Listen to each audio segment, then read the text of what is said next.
안녕하세요. 미국 주식을 공부하면서 투자하고 있는 빅손입니다. 네, 빅소님께서 보내주신 자료들 정말 잘 받았습니다.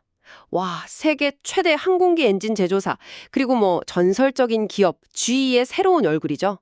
GE 에어로스페이스의 2025 회계년도 4분기 실적 자료들을 보내주셨네요. 정말 꼼꼼하게 보내주셨어요. 공식 발표 자료에 컨퍼런스 콜 녹취록, 애널리스트 리포트까지. 맞아요. 그래서 저희의 이번 임무는 아주 명확해졌습니다. 누가 봐도 시장 예상을 뛰어넘는 어닝 서프라이즈를 기록했는데 도대체 왜 주가는 발표 당일에 7% 넘게 급락했는가?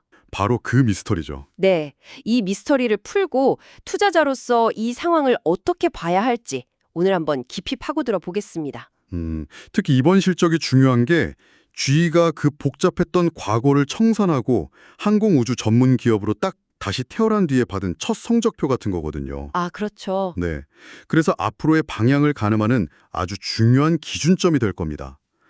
그래서 본격적인 실적 분석 전에 GE가 어떻게 지금의 모습으로 변신했는지 그 배경부터 아주 간단하게 짚고 넘어가는 게 좋을 것 같아요. 아, 좋은 생각입니다.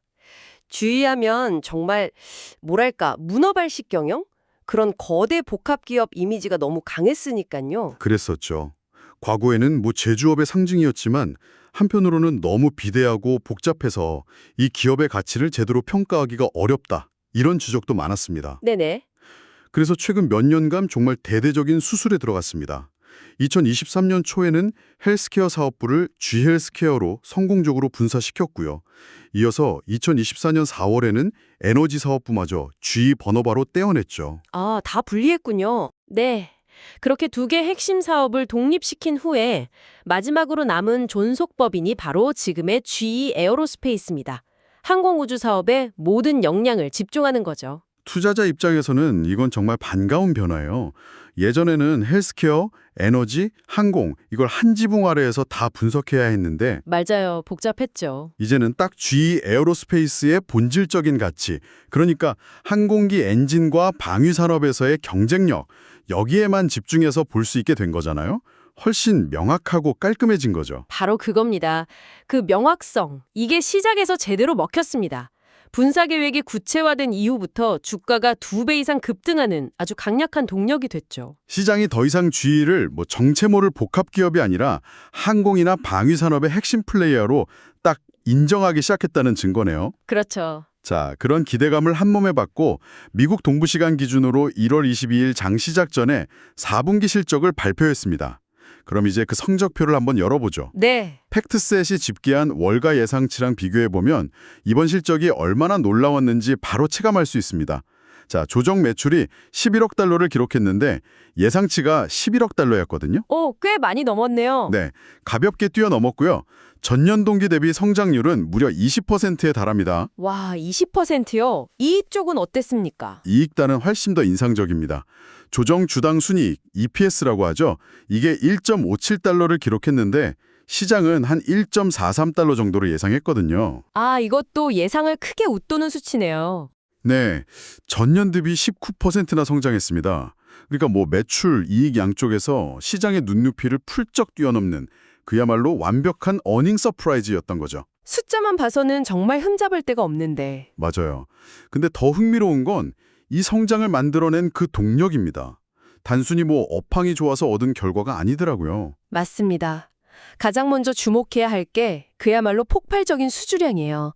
4분기 총 수주액이 270억 달러에 달하는데 이게 전년 같은 기간보다 74%나 급증한 수치입니다. 74%요? 네, 덕분에 수주 잔고, 그러니까 앞으로 만들어서 납품해야 할 일감이 무려 1,900억 달러까지 쌓였습니다. 와, 이건 앞으로 몇 년치 먹거리는 이미 확보해놨다는 아주 강력한 시그널이죠. 1,900억 달러. 정말 엄청난 규모네요.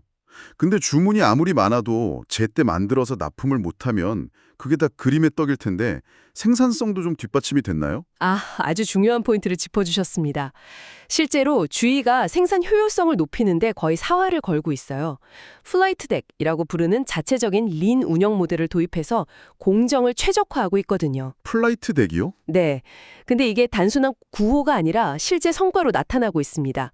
예를 들어서 주력 엔진인 리프 엔진. 이걸 2025년 한 해 동안 1,800대 이상 인도하면서 역대 최대 생산량을 기록했고요. 와, 엔진 정비에 걸리는 시간, 그걸 이제 턴어라운드 타임이라고 하는데 이것도 10% 이상 단축시켰다고 합니다. 그건 뭐 단순한 경영 효율화 이상의 의미가 있겠네요. 지금 항공업계 전체가 공급망 문제로 골머리를 앓고 있잖아요. 맞아요. 다들 힘들죠. 이런 환경에서 우리는 약속한 물량을 더 빠르고 효율적으로 만들어낼 수 있다. 이걸 증명해 보이는 건 경쟁사 대비 엄청난 비교 우위가 될 수 있겠어요. 쌓여있는 주문을 현금으로 바꾸는 능력이 더 뛰어나다는 뜻이니까요. 정확합니다. 그 능력이 실적으로 딱 드러난 거죠. 특히 상업용 항공 부문, GE의 매출이 24%나 성장하면서 전체 실적을 이끌었습니다. 아, 상업용 부분요? 네, 팬데믹 이후에 항공여행 수요가 폭발했잖아요. 그러니까 항공사들이 비행기를 계속 띄워야 하고 자연스럽게 유지, 보수, 정비, 즉 MRO 서비스랑 부품 수요가 급증한 겁니다. 그렇죠. 컨퍼런스 콜에서도 예비 부품 매출이 연간 25% 이상 성장했다고 강조하더라고요. 이 MRO 사업이 바로 GE의 안정적인 현금 창출원, 캐시카우인 셈이죠. 방산 부문도 13%라는 견조한 성장을 보여주면서 힘을 보탰고요. 자, 정리를 한번 해보죠. 주문은 기록적으로 쌓였고 생산효율은 높아졌고 안정적인 서비스 매출까지 더해져서 완벽한 실적을 만들어냈다. 저는 이 얘기를 들으면서 주가 폭등했겠구나 이 생각밖에 안 드는데 저라도 그랬을 것 같아요. 현실은 정반대였습니다. 무려 7.4%나 급락했죠. 여기서부터가 이 이야기의 진짜 미스터리입니다. 도대체 무엇이 잘못된 걸까요? 그 미스터리를 풀 열쇠는 과거가 아니라 미래에 있었습니다. 시장은 이미 지나간 4분기 실적보다 회사가 앞으로 무엇을 약속하는지 여기에 훨씬 더 민감하게 반응했던 거죠.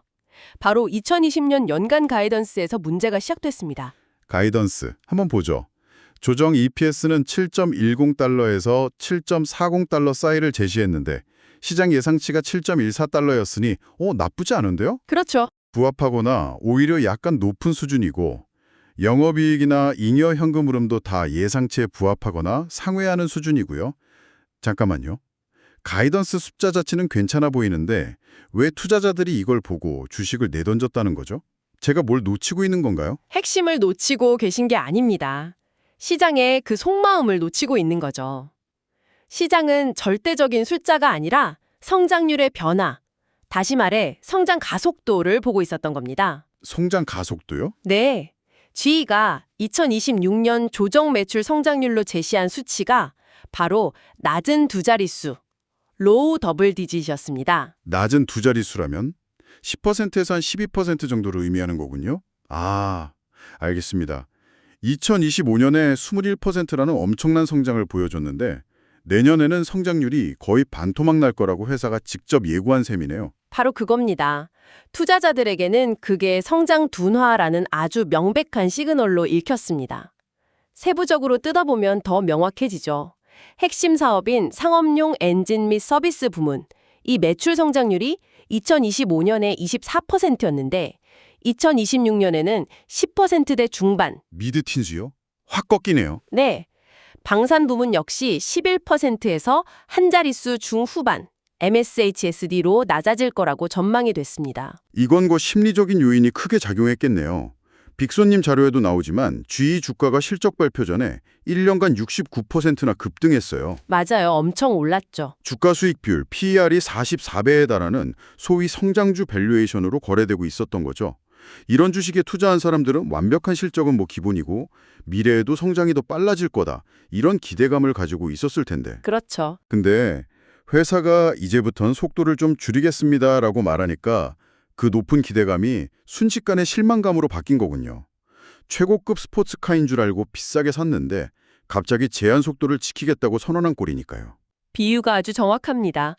그 실망감이 주가에 그대로 반영됐습니다. 실적 발표 당일 주가 움직임은 그야말로 한편의 드라마였죠. 맞습니다.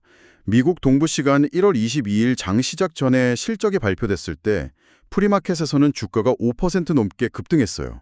그때는 좋았군요. 네, 투자자들이 일단 헤드라인 숫자, 그 완벽했던 4분기 실적만 보고 환호한 거죠. 하지만 정규장이 열리고 컨퍼런스 콜이 진행되면서 분위기가 싸늘하게 식기 시작했습니다. 투자자들이 가이던스에 숨겨진 성장 둔화의 의미를 곱씹기 시작하면서 매도 물량이 쏟아져 나온 겁니다. 결국 주가는 전일 대비 7.4% 급락한 295달러로 장을 마감했죠. 정말 잔인한 하루였네요. 네, 월스트리트 격언처럼 뉴스에 팔아라가 현실이 된 순간이었어요. 천당과 지옥을 오간 셈인데, 근데 여기서 또 한 번의 반전이 있습니다. 개인 투자자들이 공포의 주식을 팔 때 월가의 전문가들은 전혀 다른 생각을 하고 있었다는 겁니다. 정말요? 네, 단기적인 주가 하락에도 불구하고 애널리스트들의 평가는 놀라울 정도로 긍정적이었습니다. 그건 정말 의외네요.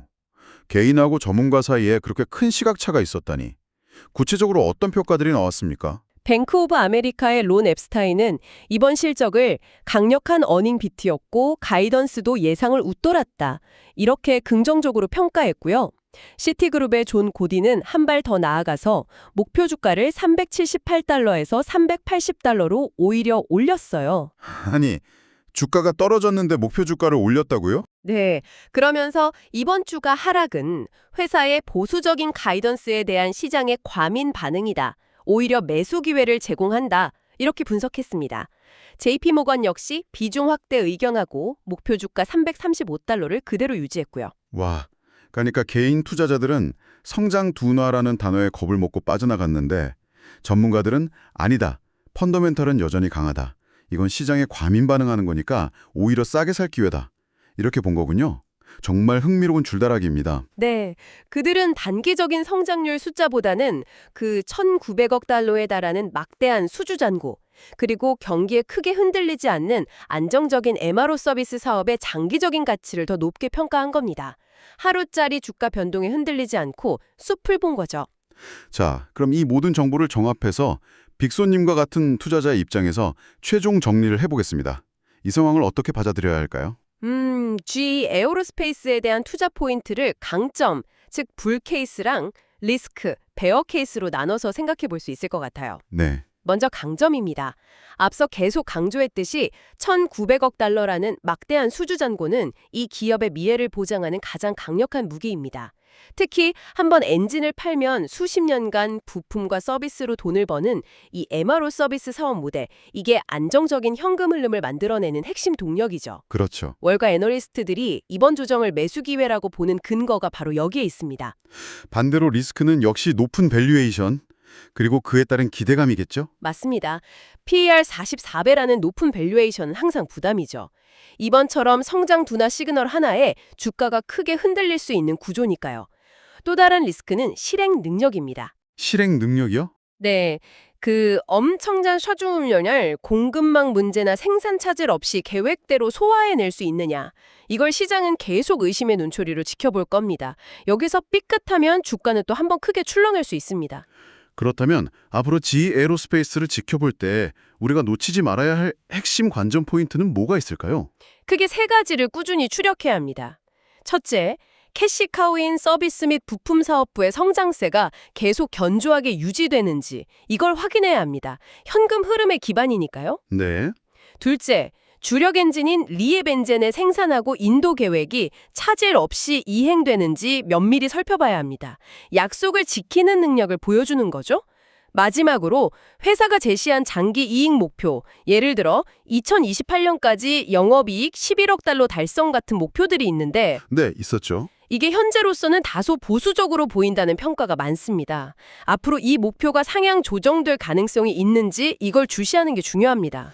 결국 이번 주가 하락은 흠잡을 데 없이 완벽했던 4분기 실적이라는 현실과 시장의 그 하늘을 찌를 듯한 기대감, 그리고 성장 둔화에 대한 우려가 정면으로 충돌하면서 벌어진 사건이다. 이렇게 명쾌하게 정리할 수 있겠네요. 그렇습니다. 단기적인 실망감이 장기적인 펀더멘털에 대한 믿음을 잠시 압도한 결과라고 볼 수 있겠습니다. 월가 애널리스트들이 이번 7% 하락을 매수 기회라고 평가한 걸 감안할 때 빅소님께서 스스로에게 던져볼 질문은 바로 이것일 겁니다. 이번 하락은 높은 기대치에 대한 시장의 일시적인 과민 반응일까? 아니면 폭발적인 성장 국면이 정상화되는 과정에 대한 합리적인 주가 재평가일까?